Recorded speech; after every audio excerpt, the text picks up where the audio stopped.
Alright, this is my second video on the Atari 2600 Plus. In this video, I'm going to tell you the top 10 things you need to know about the new Atari 2600 Plus. Number 10, you already know this. It plays both Atari 2600 cartridges and Atari 7800 cartridges. Most homebrews do not seem like they work. There's a compatibility list you can download. It's a PDF, and it shows what works, what's untested, and what doesn't work. A lot of the untested games have been tested now since they put that list up, but they haven't updated that list. Number 9, you do not get a power brick to plug in the power. It's not included. What? How much money did they save by not including a power brick? Number 8, the power cord. USB-C plugs into the back of the 2600 Plus. This plugs into your computer or power brick that you supply, and it's only 5 foot long. 5 foot long, what? I'm using an extension in the basement to make this longer, but 5 foot, what? How much money come on, man, you could have given us maybe a 6 foot, maybe a 10 foot cord. That would have been nice. Number 7, this unit is about 80% smaller than the 2600. And I'm going to show you here, I got my 2600, my Junior, my 7800, and you can see it right here.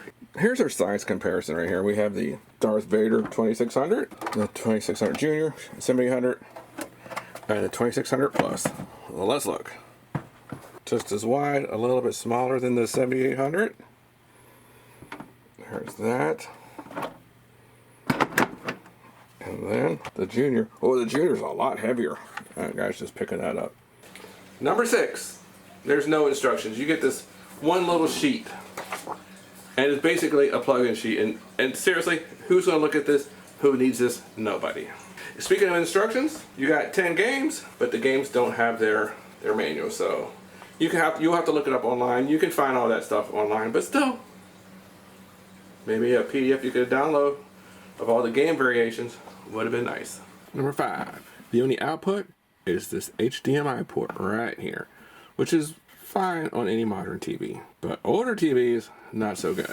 Of course, there's ways around it, but the average user is going to want to deal with that. Alright, did you notice something about the games? They are stretched out. On the back of your Atari is this switch here. That's what you're going to want to do. You're probably just going to keep it in the 4:3 mode. Check this out. 69, 4:3. Let's try that out.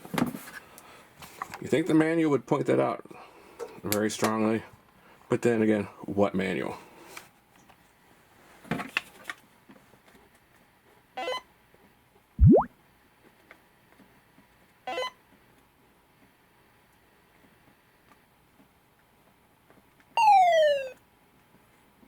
There you go.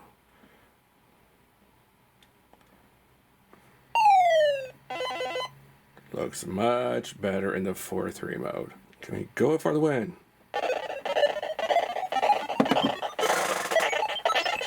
Oh yeah, nobody plays this on easy mode, but there you go. So I do have a video on my channel here on how to find the Atari 2600 Easter egg, and I want to walk you through all that stuff. So number 3, loading the games are slow. It's just like using a Retron system. This is a Retron 5. It pretty much downloads the game, tosses it in the emulator, takes 15 to 20 seconds. It's not as bad. That was quick, and that's with this cartridge. But let's try an original cartridge. Toss in missile command. Turn it on.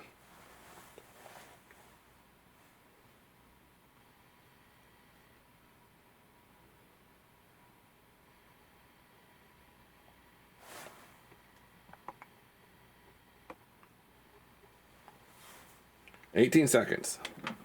Is that forever? Like I said, it's like the Retron games, but definitely better in this mode versus the stretched out mode. Oh, it looks so much better in the 4:3 mode.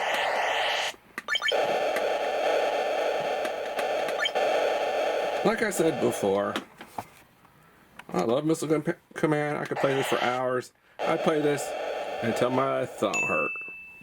Next point. Number 2. I think the game selection is very weak. Just look at these titles. Okay, Adventure belongs on here. Combat, probably. Missile Command, definitely. The rest, they can go. They should be replaced with better games. Like, why not Space Invaders, Miss Pac-Man, PacMan, Asteroids? How about Pitfall? I just did Star Master. It didn't work. It didn't load. Screen was all scrambled. Or Pole Position, Defender, River Raid. Let's just see if these work. Space Invaders. How nice would that have been?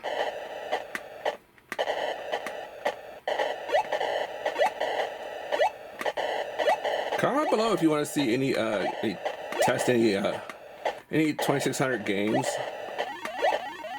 and I'll see if I can have the cartridge. I might, and we can test it. Look how good this looks. This is sharp. I will say it takes a while to load, but the image quality is so much better.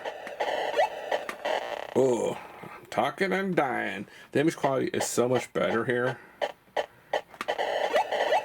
than when I hook up my original 2600. It is just nice. It's sharp. Why is that guy over there all by himself?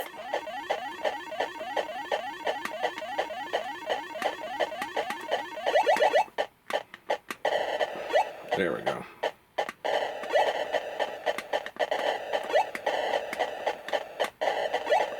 How about Demon Attack? Wouldn't that have been nice? Could they not get rights to some of those games, I guess? How about PacMan? What's weird is it always says invalid format and then goes to that screen. Can they fix that in a BIOS update? How do you think they're going to do the BIOS updates? You saw in my first video, I showed you inside to the circuit board. There is...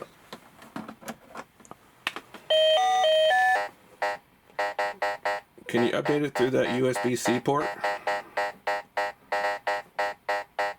Look at that. Nice.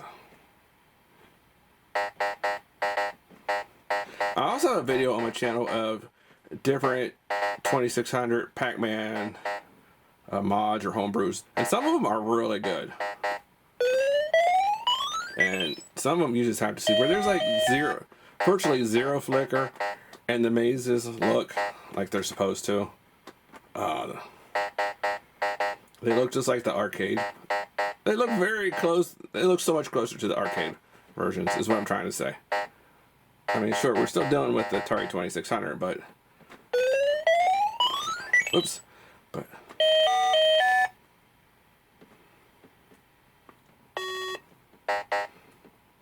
how about Miss Pac-Man? Let's see. Let's just jump to Miss Pac-Man. Here we go, Miss Pac-Man. You know, obviously so much better than the Pac-Man. I mean, I assume they had a lot more time to produce this.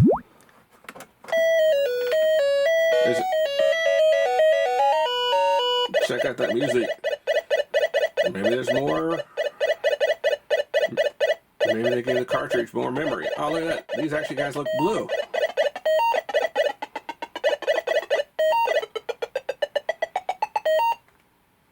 And the eyes float back. How nice. Wait a minute. That cherry going. There we go. Almost right into that guy.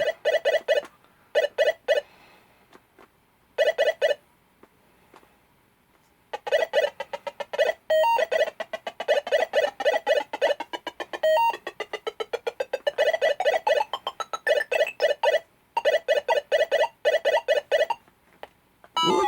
Oh, got me.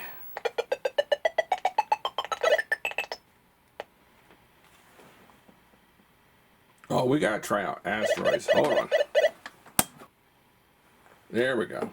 You know, there's a couple variations. One has that boost screen you just saw with the date, and the other cartridges do not. And that's just a variety. It doesn't really make it worth more, but I love Asteroid so much. I've had 2 Asteroid arcade machines I've restored out in the game room. Maybe I'll insert a picture right here. Where's the flicker? Wait a minute, I thought Asteroid's flickering more than this.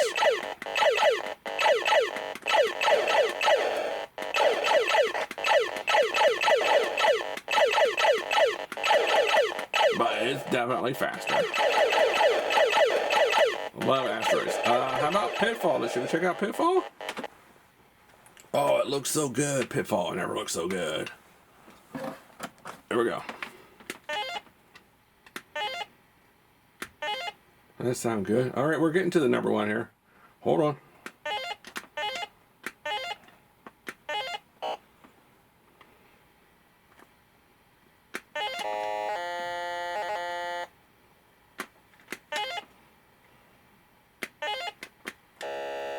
Oops.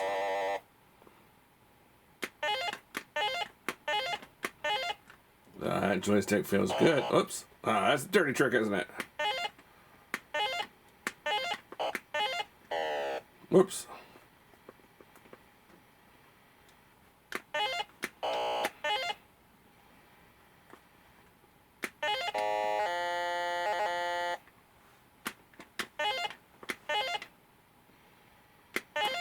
Yeah, sucker. Fell for that gold there, didn't you? Better just sit here. Wait a minute. There we go.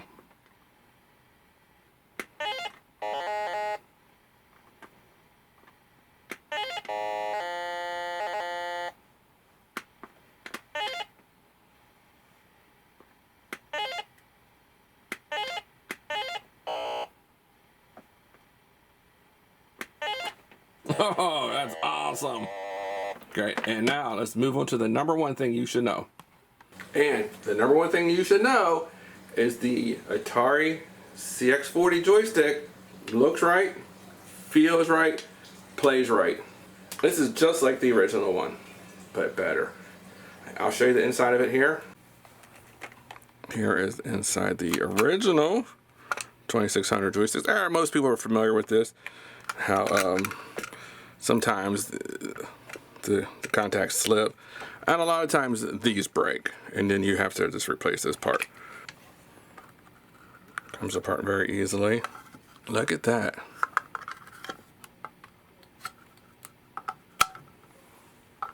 Pulls right out.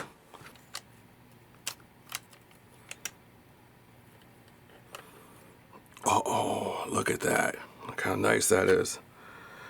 The contacts are mounted. You have the contact pads on here. That's nice. And these are not gonna break. Check that out. How cool is that? It's not gonna break as easy as the old ones. You know, we all had broke ones. I tried to glue the broken plastic parts before. Scotch tape the contacts, glue the little white things. Doesn't work. This is great. Love this. Maybe get two of these. Get two of these. Alright, so that's my top 10 list for things you need to know about the Atari 2600 Plus. Comment below any questions. And what games would you like to see me test or play on this? You just saw some. I did real quick. Let me know if there's any other 2600 games you want to see me play test. Click over here for more of my retro gaming videos. Click subscribe. Help support the channel. Help grow the channel. And post your comments. Love to read your comments. Post a few comments. And watch another video, please. I appreciate you. Thank you.